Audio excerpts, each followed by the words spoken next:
ધાનેરા નગરપાલિકાની ચૂંટણી રદ થતા કોંગ્રેસની સાથે જનતામાં પણ રોષ જોવા મળી રહ્યો છે।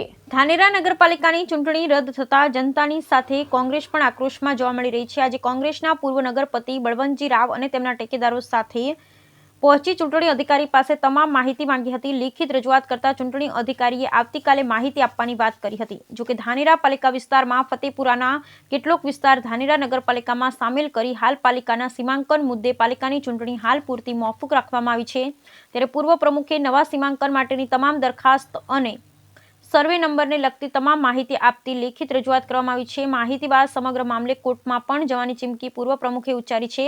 જોકે પૂર્વ પ્રમુખ આ મુદ્દે રજૂઆત કરવા આવવાનું છે ખબર પડતા સીઓ ઓફિસ છોડીને જતા રહ્યાના પણ આક્ષેપ થયો હતો। બ્યુરો રિપોર્ટ ભરત કડી, બનાસકાંઠા।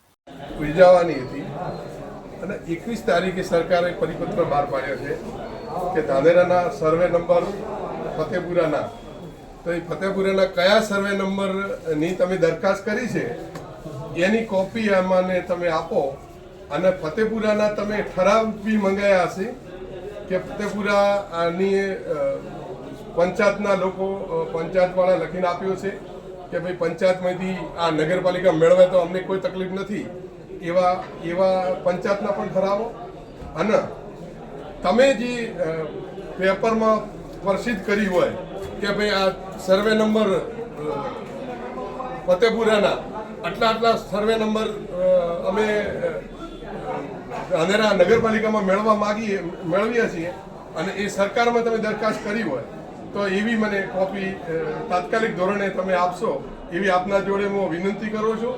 અને મારે આ બાબતે ચૂંટણી પંચમાં અને કોર્ટમાં પણ જવાનું છે કારણ કે આ તો એક લોકશાહીનો ડબ્બે વાત છે અને હું ધાનેરામાં રહું છું એટલા સુધી મેં હજી સુધી સાંભળ્યું નથી કે તમે કોઈ પેપરમાં પ્રસિદ્ધ કર્યું હોય કે આટલા સુસાડીઓ અમે એમાં સામેલ કરવા માંગવા છે એટલે આપને મેં આલ્યું છે એટલે ક્યારે મને આપશો